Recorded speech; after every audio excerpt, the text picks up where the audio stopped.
Good morning to all. Welcome to TSN school. हम पढ़ रहे हैं कक्षा 6 हिंदी व्याकरण का पाठ्यक्रम। आज हम आपकी पाठ्य पुस्तक पंखुड़ी से पाठ 18 पढ़ेंगे।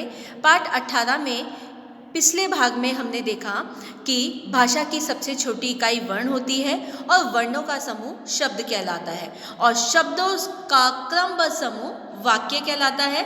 इन सभी बातों का अध्ययन हमने किया था और वाक्य समूह ही भाषा है, क्योंकि हम भाषा के द्वारा ही अपनी बातों को, अपने विचारों को दूसरों के सामने व्यक्त कर पाते हैं और जितने स्पष्ट विचार हमारे होंगे उतनी ही सरल और प्रभावी हमारी भाषा होगी। क्लियर?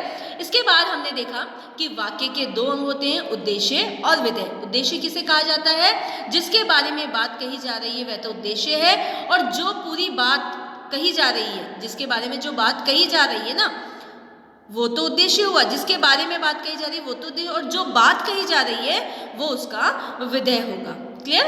इसके बाद वाक्य के दो भेद, जिसमें हमने रचना के आधार पर वाक्य का वर्गीकरण और अर्थ के आधार पर वाक्यों का वर्गीकरण।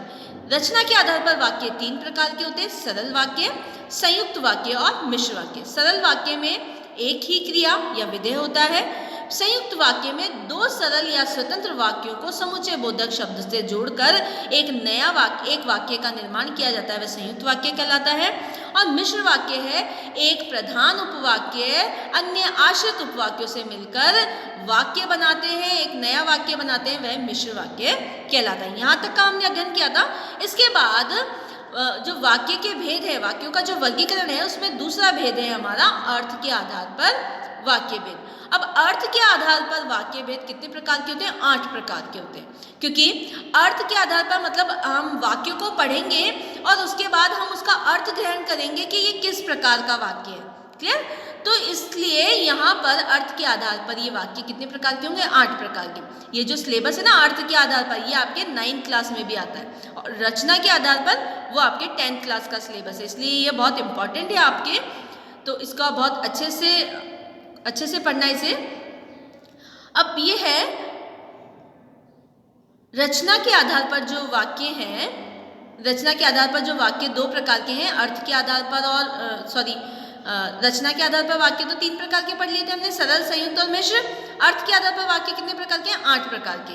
इसमें पहला है हमारा विधान वाक्य। विधान वाक्य में देखो क्या होगा, किसी क्रिया के सामान्य रूप से होने की सूचना वाले या किसी व्यक्ति या वस्तु, स्थान आदि का बोध कराने वाले जो वाक्य होते हैं वो विधान वाक्य कहलाते हैं, जिसमें भूतकाल, भविष्यकाल और वर्तमान काल से कोई भी हो सकता है। ठीक है ना? विधान वाक्य मतलब ऐसे वाक्य जो सामान्य रूप की सूचना देते हो, सामान्य वाक्य। सरल वाक्य जो होते हैं ना वो विधान वाक्य के अंतर्गत आते हैं। जैसे श्रद्धा पढ़ रही है, मैं 3-4 दिन में लौट आऊंगा, आशीष 2 दिन पहले ही चला गया था, ये विधान वाक्य। आज्ञावाचक वाक्य कौन से होते हैं? आज्ञावाचक वाक्य वे होते हैं जिस वाक्य में आज्ञा, आदेश, निर्देश, प्रार्थना, अनुमति का भाव हो, उन्हें हम आज्ञावाचक वाक्य कहते हैं। मतलब हम किसी से प्रार्थना कर रहे हो, किसी को ऑर्डर दे रहे हो, किसी को आदेश दे रहे हो, किसी को निर्देश दे रहे हो, ये सारे वाक्य आज्ञावाचक। जैसे हम कृपया शांत बैठ जाइए, तुम चुप रहो, ध्यान से पढ़ा करो, है ना, तुरंत कमरे से बाहर चले जाओ, तो ये सब क्या है? आज्ञावाचक या आदेश वाले वाक्य है ना। और ध्यान से पढ़ा करो, थोड़ा ध्यान देने की कृपा कीजिए, प्रार्थना, अनुमति का भाव हो गया। तो इस प्रकार के मतलब वाक्यों को पढ़कर हमें जानना है कि ये किस प्रकार का वाक्य है, उसका अर्थ ग्रहण करना है, इसलिए ये अर्थ के आधार पर वाक्य भेद है। आपका जो तीसरा वाक्य है वह है प्रश्न वाक्य। प्रश्न वाक्य में जिस वाक्य में किसी कार्य, व्यक्ति या वस्तु या स्थान के विषय में कुछ कहा जाए, कुछ प्रश्न पूछा जाए, है ना, तो वह प्रश्नवाचक वाक्य होगा। इसमें जैसे और इन प्रश्नों का उत्तर हाँ या ना, है ना, या फिर संक्षिप्त में भी हो सकता है। ठीक है? तो ये सारे वाक्य जिसमें आपको ये ध्यान रखना है, जिसमें प्रश्नवाचक चिन्ह अनिवार्य रूप से लगेगा वो प्रश्नवाचक। कौन, कब, कहाँ, कैसे, क्या, इस प्रकार के शब्दों का जहाँ प्रयोग होगा ना, वो सब कौन से वाक्य होंगे? प्रश्नवाचक वाक्य होंगे, है ना, जिसमें किसी व्यक्ति या वस्तु या स्थान या विषय के बारे में कुछ पूछा जा रहा है या फिर प्रश्न किया जा रहा है। आया समझ में? इसके बाद हमारा जो चौथा वाक्य है वो नकारात्मक। नकारात्मक मतलब निषेधात्मक, नेगेटिव सेंटेंस जिसमें नहीं का भाव हो, मना करने का, है ना। जिन वाक्यों में इनकार, अस्वीकार अथवा निषेध का भाव रहता है उन्हें नकारात्मक, निषेधात्मक वाक्य कहा जाता है। इस प्रकार के वाक्यों में न, नहीं अथवा मत शब्दों का प्रयोग होता है। मतलब ऐसे वाक्य जिसमें नहीं शब्द आ रहा हो वो निषेधात्मक वाक्य होगा।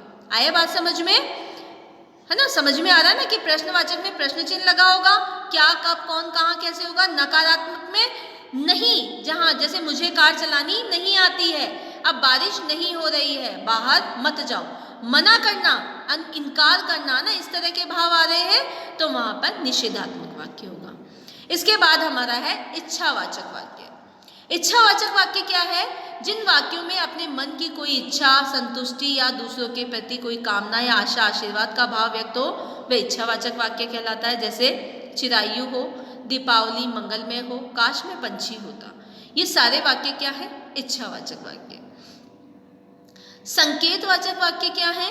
जिस वाक्य में एक कार्य की सिद्धि के लिए किसी अन्य कार्य की पूर्व सिद्धि की ओर संकेत हो उसे संकेतवाचक वाक्य। संकेत करना, है ना, इंडिकेट करना।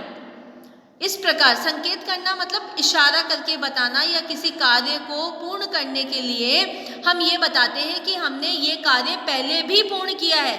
मतलब ये हम इंडिकेट करें कि ये कार्य मैं पूर्ण कर सकता हूँ। जैसे पानी बरसता तो खेती होती। खेती कब होगी? जब हम पानी देंगे खेतों में, तो पानी बरसेगा तो खेती होगी। तुम साथ चलोगे तो मैं भी चलूंगा। अगर तुम परिश्रम करोगे तो सफल होगे। सफल कब होगे?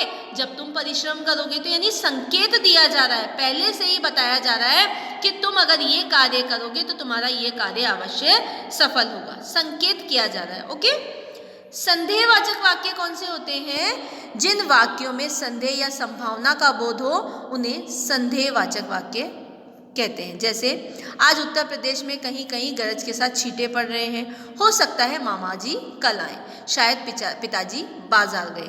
संदेह मतलब हमें डाउट है, ठीक है ना, कि शायद ऐसा हो सकता है, शायद ऐसा नहीं हो सकता है ना। इस प्रकार नहीं, तो नहीं का भाव तो निषेधात्मक में आ जाएगा, लेकिन शायद जहां पर आया वो संदेहवाचक वाक्य कहलाएगा। इसके बाद हमारा जो लास्ट है वो है विस्मयादि बोधक वाक्य। विस्मयादि मतलब आश्चर्य का भाव जहाँ हो, शोक का भाव जहाँ हो, प्रशंसा का भाव जहाँ हो, प्रेम, घृणा, मनोभाव, उद्गार का भाव जहाँ हो, उन्हें विस्मयादि बोधक वाक्य कहा जाता है। धन्य हो प्रभु, आपने तो मेरे सारे कष्ट मिटा दिए। वाह, क्या चित्र बनाया है, छी कितनी बदबू है यहाँ, है ना। विस्मयादि जहाँ पर एक्सप्लेनेशन चिन्ह लगा हो, है ना, वहां पर विस्मयादि बोधक वाक्य होगा।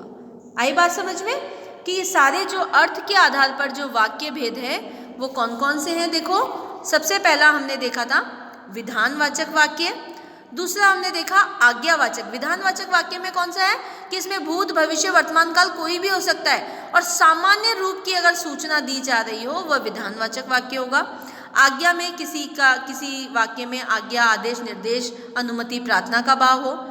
प्रश्नवाचक वाक्य में जिस वाक्य में किसी कार्य, व्यक्ति या वस्तु, स्थान आदि के बारे में प्रश्न पूछा जाए, ठीक है।